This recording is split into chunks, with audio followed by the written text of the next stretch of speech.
ನಮಸ್ಕಾರ ವೀಕ್ಷಕರೇ, ಮಹಾರಾಷ್ಟ್ರದಲ್ಲಿ ಈ ವರ್ಷದ ಅತ್ಯಂತ ಮಹತ್ವದ ಮತ್ತು ಅತ್ಯಂತ ದೊಡ್ಡ ಚುನಾವಣೆ ನಡೀತಾ ಇದೆ.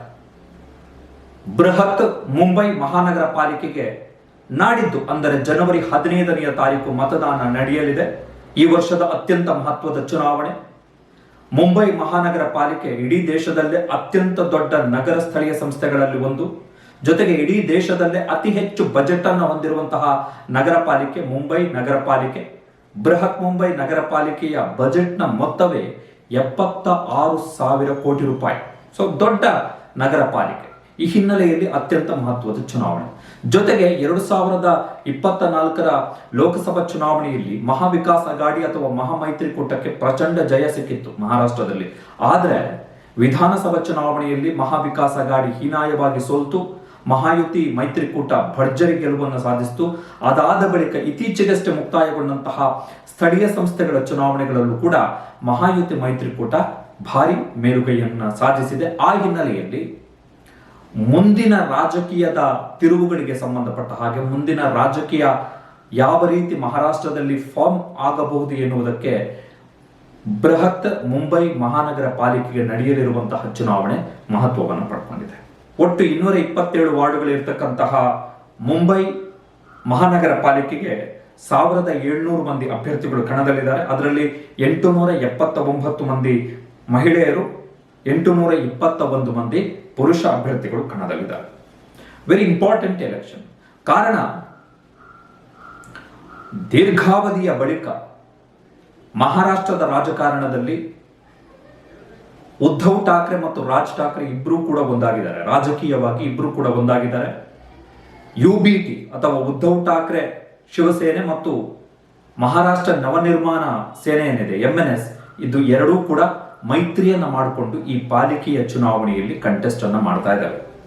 ಒಂದು. ಎರಡನೆಯದ್ದು, ಮಹಾವಿಕಾಸ್ ಅಘಾಡಿ ಮೈತ್ರಿಕೂಟದಲ್ಲಿದ್ದಾಗ್ಯೂ ಕೂಡ ಕಾಂಗ್ರೆಸ್ ಪ್ರತ್ಯೇಕವಾಗಿ ಸ್ಪರ್ಧೆಯನ್ನ ಮಾಡ್ತಾ ಇದೆ. ಕಾಂಗ್ರೆಸ್ ಮತ್ತು VBA, ಅಂಬೇಡ್ಕರ್ ಅವರ ಸಿದ್ಧಾಂತವನ್ನು ನಂಬಿಕೊಂಡಿರುವಂತಹ VBA ಏನಿದೆ ಅದು ಎರಡೂ ಕೂಡ ಮೈತ್ರಿಯನ್ನ ಮಾಡಿಕೊಂಡಿದೆ. ಅದೊಂದು ಕಡೆ. ಉದ್ಧವ್ ಠಾಕ್ರೆ, ರಾಜ್ ಠಾಕ್ರೆ ಮತ್ತು NCP ಶರದ್ ಪವಾರ್ ಬಣ ಇದು ಒಂದು ಮೈತ್ರಿಕೂಟ. ಕಾಂಗ್ರೆಸ್ VBA ಇದು ಒಂದು ಮೈತ್ರಿಕೂಟ. ಅಜಿತ್ ಪವಾರ್ ಬಣ ಸಪರೇಟ್ ಆಗಿ ಕಂಟೆಸ್ಟ್ ಮಾಡ್ತಾ ಇದೆ ಎಲೆಕ್ಷನ್ ಅನ್ನ. ಇನ್ನು ಬಿಜೆಪಿಯ ವಿಚಾರಕ್ಕೆ ಬಂದ್ರೆ ಬಿಜೆಪಿ ಜೊತೆಗೆ ಏಕನಾಥ್ ಶಿಂದೆ ಅವರ ಬಣ ಶಿವಸೇನೆ ಇವು ಮೈತ್ರಿಯನ್ನ ಮಾಡಿಕೊಂಡಿವೆ. ಅಭ್ಯರ್ಥಿಗಳ ಲೆಕ್ಕಾಚಾರಕ್ಕೆ ಬರುವುದಾದ್ರೆ ಬಿಜೆಪಿ ನೇತೃತ್ವದ ಮೈತ್ರಿಕೂಟ, ಅದರಲ್ಲಿ ಬಿಜೆಪಿ 135 ವಾರ್ಡ್ಗಳಲ್ಲಿ ಕಂಟೆಸ್ಟ್ ಮಾಡ್ತಾ ಇದೆ. ಶಿಂದೆ ಬಣ 89 ವಾರ್ಡ್ಗಳಲ್ಲಿ ಕಂಟೆಸ್ಟ್ ಮಾಡ್ತಾ ಇದೆ. ಇನ್ನು ಶಿವಸೇನೆ ಉದ್ಧವ್ ಠಾಕ್ರೆ ಈ ವಿಚಾರಕ್ಕೆ ಬಂದ್ರೆ 166 ವಾರ್ಡ್ಗಳಲ್ಲಿ ಶಿವಸೇನೆ ಉದ್ಧವ್ ಠಾಕ್ರೆ ಬಣ ಕಂಟೆಸ್ಟ್ ಮಾಡ್ತಾ ಇದೆ. MNS ರಾಜ್ ಠಾಕ್ರೆ ಅವರ ಪಕ್ಷ 53 ವಾರ್ಡ್ಗಳಲ್ಲಿ ಕಂಟೆಸ್ಟ್ ಮಾಡ್ತಾ ಇದೆ. NCP ಶರದ್ ಪವಾರ್ ಬಣ 11 ವಾರ್ಡ್ಗಳಲ್ಲಿ ಕಂಟೆಸ್ಟ್ ಮಾಡ್ತಾ ಇದೆ. ಇನ್ನು ಕಾಂಗ್ರೆಸ್ನ ಲೆಕ್ಕಾಚಾರಕ್ಕೆ ಬರೋದಾದ್ರೆ ಕಾಂಗ್ರೆಸ್ 151 ವಾರ್ಡ್ಗಳಲ್ಲಿ ಕಂಟೆಸ್ಟ್ ಮಾಡ್ತಾ ಇದೆ. VBA 46 ವಾರ್ಡ್ಗಳಲ್ಲಿ ಕಂಟೆಸ್ಟ್ ಮಾಡ್ತಾ ಇದೆ. RSPS 4 ವಾರ್ಡ್ಗಳಲ್ಲಿ ಕಂಟೆಸ್ಟ್ ಮಾಡ್ತಾ ಇದೆ. NCP ಅಜಿತ್ ಪವಾರ್ ಬಣ 37 ವಾರ್ಡ್ಗಳಲ್ಲಿ ಕಂಟೆಸ್ಟ್ ಮಾಡ್ತಾ ಇದೆ.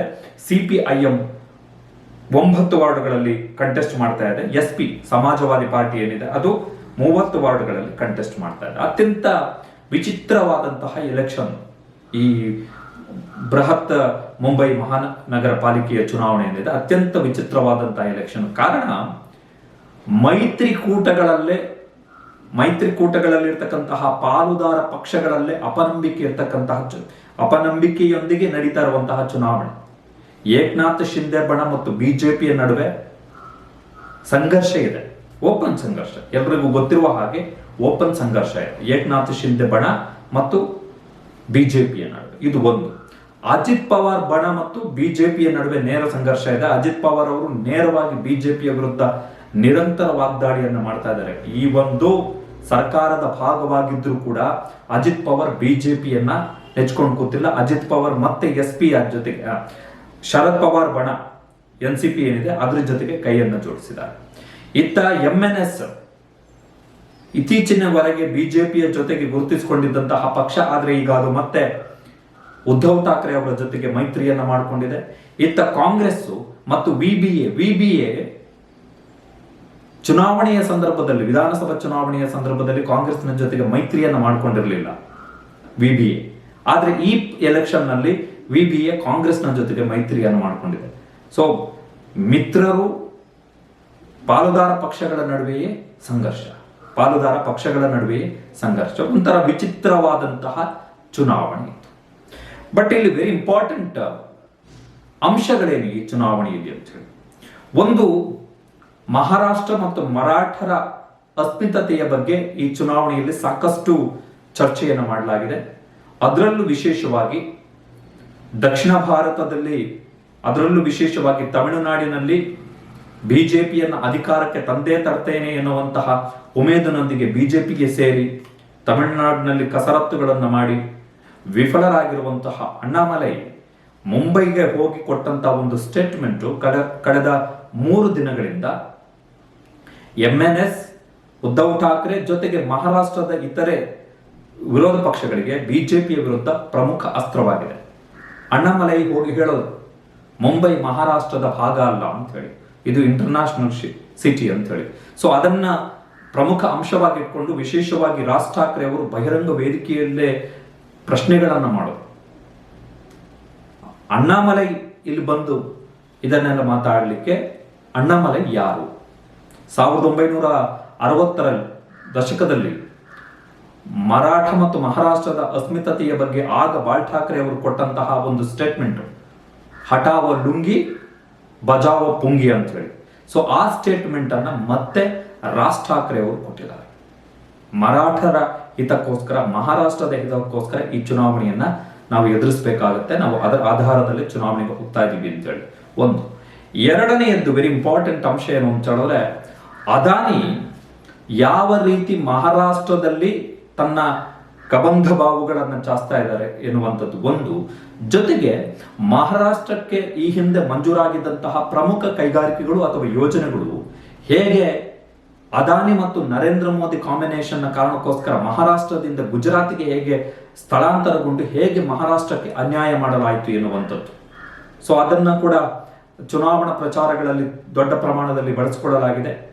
ನರೇಂದ್ರ ಮೋದಿ ಅಂತ ಹೇಳಿದ್ರೆ ಅವರು ಭಾರತದ ಪ್ರಧಾನಮಂತ್ರಿ ಅಲ್ಲ, ಬದಲಿಗೆ ಅವರು ಅದಾನಿ ಮತ್ತು ಅಂಬಾನಿಯ ಸ್ನೇಹಿತರು, ಕೇವಲ ಅವರಿಬ್ಬರಿಗೆ ಲಾಭ ಮಾಡಿಕೊಡ್ಲಿಕ್ಕೆ ಮಾತ್ರ ನರೇಂದ್ರ ಮೋದಿ ಇದ್ದಾರೆ ಹೊರತು ಈ ದೇಶದ ಹಿತಾಸಕ್ತಿಯನ್ನು ಕಾಪಾಡಲಿಕ್ಕೆ ಅಲ್ಲ ಎನ್ನುವಂತಹ ಪ್ರಮುಖ ಅಂಶಗಳನ್ನು, ಜೊತೆಗೆ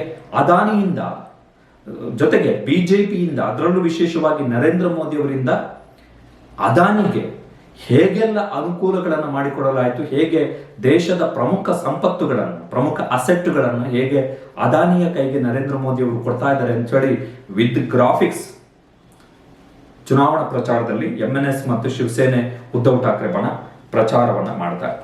ಇನ್ನೊಂದು ಪ್ರಮುಖ ಅಂಶ ಏನು ಅಂತ ಹೇಳಿದ್ರೆ, ಮಹಾರಾಷ್ಟ್ರದಲ್ಲಿ ಬಿಜೆಪಿಯ ಸರ್ಕಾರ ಲಾಡ್ಲಿ ಬೆಹನ್ ಯೋಜನೆಯ ಅಡಿಯಲ್ಲಿ ಅಡ್ವಾನ್ಸ್ ಪೇಮೆಂಟ್ ಮಾಡಲಿಕ್ಕೆ ಮುಂದಾಗಿತ್ತು. ಅಡ್ವಾನ್ಸ್ ಪೇಮೆಂಟ್ ಅಂತ ಹೇಳಿದ್ರೆ ಫೆಬ್ರವರಿ ತಿಂಗಳಲ್ಲಿ ಕೊಡಬೇಕಾಗಿರುವಂತಹ ದುಡ್ಡನ್ನ, ಮಾರ್ಚ್ ತಿಂಗಳಲ್ಲಿ ಕೊಡಬೇಕಾಗಿರುವಂತಹ ದುಡ್ಡನ್ನ ಈ ತಿಂಗಳಲ್ಲೇ ಹಾಕ್ಬಿಡುವಂಥದ್ದು.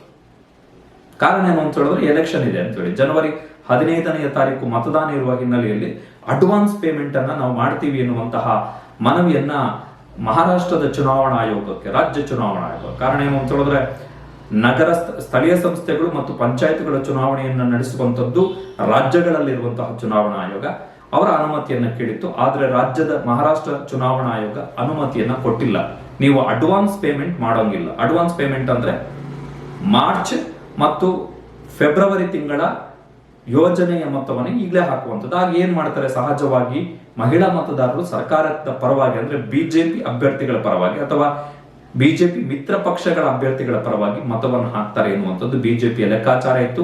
ಆದ್ರೆ ಅದ್ಯಾವುದಕ್ಕೂ ಕೂಡ ಚುನಾವಣಾ ಆಯೋಗ ಅನುಮತಿಯನ್ನ ಕೊಟ್ಟಿಲ್ಲ. ಒಂದು ಮಟ್ಟಿಗೆ ಬಿಜೆಪಿಗೆ ಹಿನ್ನಡೆ ಅಂತಾನೆ ಹೇಳೋದು. ಬಟ್ ವೆರಿ ಇಂಪಾರ್ಟೆಂಟ್ ಎಲೆಕ್ಷನ್ ಇದು. ಇದಾದ ಬಳಿಕ ಮಹಾರಾಷ್ಟ್ರದಲ್ಲಿ ಜಿಲ್ಲಾ ಪಂಚಾಯತ್ ಮತ್ತು ತಾಲೂಕು ಪಂಚಾಯತ್ ಚುನಾವಣೆ ಇದೆ. ಇವತ್ತು ಡೇಟ್ ಅನೌನ್ಸ್ ಆಗ್ತಾ ಇದೆ, ತಾಲೂಕು ಪಂಚಾಯತ್ ಮತ್ತು ಜಿಲ್ಲಾ ಪಂಚಾಯತ್ಗಳಿಗೆ ಚುನಾವಣೆಗೆ ಸಂಬಂಧಪಟ್ಟ ಹಾಗೆ. ಆದ್ರೆ ಈ ಬೃಹತ್ ಮುಂಬೈ ನಗರ ಪಾಲಿಕೆಯ ಆಡಳಿತ ಅಥವಾ ಅಧಿಕಾರ ಯಾರಿಗೆ ಸಿಗುತ್ತೆ ಎನ್ನುವಂಥದ್ದು ಮುಂದಿನ ದಿನಗಳಲ್ಲಿ ಮಹಾರಾಷ್ಟ್ರದ ರಾಜಕೀಯ ಚಿತ್ರಣವನ್ನೇ ಸಂಪೂರ್ಣವಾಗಿ ಬದಲಾಯಿಸಿ ಬಿಡುತ್ತೆ, ದೊಡ್ಡ ಮಟ್ಟದ ಇಂಪ್ಯಾಕ್ಟ್ ಅನ್ನ ಬೀರುತ್ತೆ. 2017ರಲ್ಲಿ ಚುನಾವಣೆ ಆದಂತಹ ಸಂದರ್ಭದಲ್ಲಿ ಬಿಜೆಪಿ ಮತ್ತು ಶಿವಸೇನೆ ಎರಡೂ ಪಕ್ಷಗಳು ಕೂಡ ಮೈತ್ರಿಯಲ್ಲೇ ಇದ್ವು. ಇನ್ನೂ ಕೂಡ ಶಿವಸೇನೆ ಹೋಳಾಗಿರ್ಲಿಲ್ಲ, NCP ಹೋಳಾಗಿರ್ಲಿಲ್ಲ. ಶಿವಸೇನೆ ಬಿಜೆಪಿ ಮೈತ್ರಿಕೂಟ ಹಾಗೆ ಇತ್ತು. ಆ ಸಂದರ್ಭದಲ್ಲಿ ಶಿವಸೇನೆ 84 ವಾರ್ಡ್ಗಳಲ್ಲಿ ಗೆದ್ಕೊಂಡಿತ್ತು, ಬಿಜೆಪಿ 82 ವಾರ್ಡ್ಗಳಲ್ಲಿ ಗೆದ್ಕೊಂಡಿತ್ತು. ಒಟ್ಟಿಗೆ ಇವರಿಬ್ರು ಸೇರ್ಕೊಂಡು 166 ವಾರ್ಡ್ಗಳಲ್ಲಿ ಗೆದ್ದು ಬೃಹತ್ ಮುಂಬೈ ಮಹಾನಗರ ಪಾಲಿಕೆಯಲ್ಲಿ ಅಧಿಕಾರವನ್ನು ಹಿಡಿದಿದ್ರು. ಅದರಲ್ಲೂ ವಿಶೇಷವಾಗಿ 2017ರ ಆ ಪಾಲಿಕೆಯ ಚುನಾವಣೆಯಲ್ಲಿ ಬಿಜೆಪಿಗೆ 51 ವಾರ್ಡುಗಳಲ್ಲಿ ಹೆಚ್ಚುವರಿ ಜಯ ಸಿಕ್ತು. ಅಂದ್ರೆ ಪ್ಲಸ್ ಆಯ್ತು ಬಿಜೆಪಿ ಕಂಪ್ಯಾರಿಟಿವ್ಲಿ ಅದರ ಹಿಂದಿನ ಎಲೆಕ್ಷನ್ಗೆ ಕಂಪೇರ್ ಮಾಡಿದ್ರೆ 51 ವಾರ್ಡ್ಗಳು ಪ್ಲಸ್ ಆದ, 82 ವಾರ್ಡು ಬಿಜೆಪಿ, 84 ವಾರ್ಡು ಶಿವಸೇನೆಗೆ ಕೇವಲ 9 ವಾರ್ಡುಗಳು ಮಾತ್ರ ಪ್ಲಸ್ ಆಗಿದೆ. ಇನ್ನು ಕಾಂಗ್ರೆಸ್ ಮೈತ್ರಿಕೂಟದ ಲೆಕ್ಕಾಚಾರಕ್ಕೆ ಬಂದ್ರೆ ಆಗ ಮಹಾವಿಕಾಸ್ ಅಘಾಡಿ ಇರಲಿಲ್ಲ, ಆಗ ಅಲ್ಲಿ ಇದ್ದಿದ್ದು UPA ಮೈತ್ರಿಕೂಟ. NCP ಕೂಡ ಡಿವೈಡ್ ಆಗಿರ್ಲಿಲ್ಲ, ಅವಾಗ NCP ಒಂದೇ ಇತ್ತು. ಸೊ NCP ಮತ್ತು ಕಾಂಗ್ರೆಸ್ನ ಮೈತ್ರಿಕೂಟಕ್ಕೆ ದೊಡ್ಡ ಹಿನ್ನಡೆ ಆಗಿತ್ತು 2017ರ ಚುನಾವಣೆಯಲ್ಲಿ. ಕಾಂಗ್ರೆಸ್ 31 ವಾರ್ಡ್ಗಳಲ್ಲಿ ಗೆಲ್ತು, 21 ವಾರ್ಡ್ಗಳನ್ನು ಕಳೆದುಕೊಳ್ತು. NCP ಕೇವಲ 9 ವಾರ್ಡ್ಗಳಲ್ಲಿ ಗೆಲ್ತು, 4 ವಾರ್ಡ್ಗಳನ್ನು ಕಳೆದುಕೊಳ್ತು. ಮಹಾರಾಷ್ಟ್ರದಲ್ಲಿ ವಿಶೇಷವಾಗಿ ಮುಂಬೈನಲ್ಲಿ ಪರಿಸ್ಥಿತಿ ಹೇಗಾಗಿದೆ ಅಂತ ಹೇಳಿದ್ರೆ, ಗುಜರಾತ್ನಿಂದ ಬಂದು ಮಹಾರಾಷ್ಟ್ರದಲ್ಲಿ ಅಥವಾ ಮುಂಬೈನಲ್ಲಿ ನೆಲೆಸಿರ್ತಕ್ಕಂತಹ ವ್ಯಕ್ತಿಗಳು ಯಾರು ಮನೆಗಳನ್ನು ಕಟ್ಕೊಂಡಿದ್ದಾರೆ ಅವರು ಮೂಲ ಮರಾಠಿಗರಿಗೆ ಅಲ್ಲಿ ಮನೆಗಳನ್ನು ಬಾಡಿಗೆ ಕೊಡ್ತಿಲ್ಲ. ಅಲ್ಲೂ ಕೂಡ ಹೇಗೆ ಕರ್ನಾಟಕದಲ್ಲಿ ಹೊರ ರಾಜ್ಯಗಳಿಂದ ಬಂದಂತವರು ಕನ್ನಡವನ್ನ ಮಾತನಾಡಲಿಕ್ಕೆ ದುರಹಂಕಾರವನ್ನು ತೋರಿಸಿ, ನಾವು ಕನ್ನಡದಲ್ಲಿ ಮಾತಾಡಲ್ಲ, ನಮಗೆ ಕನ್ನಡ ಬೇಕಾಗಿಲ್ಲ ಅಂತ ಹೇಳಿ ಯಾವ ರೀತಿ ದುರಹಂಕಾರವನ್ನ ಧಿಮಾಕನ್ನ ಪ್ರದರ್ಶನ ಮಾಡ್ತಾರೋ, ಅದೇ ರೀತಿಯಾದಂತಹ ಸಮಸ್ಯೆಗಳು ಮಹಾರಾಷ್ಟ್ರದಲ್ಲೂ ಕೂಡ ಇದೆ. ವಿಶೇಷವಾಗಿ ಮುಂಬೈನಲ್ಲಿದೆ, ಮೆಟ್ರೋಪಾಲಿಟನ್ ಸಿಟಿ ಅದು. ಅಲ್ಲೂ ಕೂಡ ಅದೇ ರೀತಿಯಾದಂತಹ ಸಮಸ್ಯೆಗಳಿದಾವೆ, ಅದೇ ರೀತಿಯಾದಂತಹ ಸಂಘರ್ಷಗಳಿದಾವೆ. ಸೊ ವೆರಿ ಇಂಪಾರ್ಟೆಂಟ್ ಎಲೆಕ್ಷನ್ ಇದು. ಒಂದು ವೇಳೆ ಈ ಚುನಾವಣೆಯಲ್ಲಿ ಬಿಜೆಪಿಯ ಮೈತ್ರಿಕೂಟ ಒಂದು ವೇಳೆ ಗೆದ್ರೆ ಅದು ಬೇರೆಯದ್ದೇ ಆದಂತಹ ಪರಿಣಾಮಗಳನ್ನು ಖಂಡಿತವಾಗಿಯೂ ಮಹಾರಾಷ್ಟ್ರದ ರಾಜಕಾರಣದಲ್ಲಿ ಬೀಳುತ್ತೆ. ಜೊತೆಗೆ ಜಿಲ್ಲಾ ಪಂಚಾಯತ್ ಮತ್ತು ತಾಲೂಕು ಪಂಚಾಯತ್ಗಳ ಚುನಾವಣೆಯ ಮೇಲೂ ಕೂಡ ಅದರ ನೇರ ಪರಿಣಾಮ ಬೀರುತ್ತೆ. ಒಂದು ವೇಳೆ ಮಹಾ ವಿಕಾಸ್ ಅಘಾಡಿ ಮೈತ್ರಿಕೂಟ ರಾಜ್ ಠಾಕ್ರೆ ಮತ್ತು ಉದ್ಧವ್ ಠಾಕ್ರೆ ಬಣಕ್ಕೆ ಏನಾದ್ರೂ ಮೇಲುಗೈ ಆದ್ರೆ, ಅವರ ಶಕ್ತಿ ಸಾಮರ್ಥ್ಯವನ್ನು ಏನಾದ್ರೂ ತೋರಿಸಿದ್ರೆ ಅದು ಕೂಡ ಬೇರೆಯದ್ದೇ ಆದಂತಹ ರಾಜಕೀಯ ಪರಿಣಾಮಗಳನ್ನು ಬೀರುತ್ತೆ. ಬಟ್ ಸದ್ಯದ ಮಟ್ಟಿಗೆ ಮಹಾರಾಷ್ಟ್ರದಲ್ಲಿ ಮುಂಬೈ ಮಹಾನಗರ ಪಾಲಿಕೆಯಲ್ಲಿ ಬಿಜೆಪಿಗೆ ಅತ್ಯಂತ ದುಬಾರಿ ಆಗಿ ಪರಿಣಮಿಸಬಹುದಾದಂತಹ ವ್ಯಕ್ತಿ ಯಾರು ಅಂತ ಹೇಳಿದ್ರೆ, ಬಿಜೆಪಿ ತಲೆ ಮೇಲೆ ಹೊತ್ಕೊಂಡು ತಿರುಗಾಡಿದಂತಹ ಅಣ್ಣ ಮಲೈ, ಕರ್ನಾಟಕದಲ್ಲಿ ಸೇವೆಯನ್ನು ಸಲ್ಲಿಸಿದ್ದಂತಹ ಮಾಜಿ ಪೊಲೀಸ್ ಅಧಿಕಾರಿ.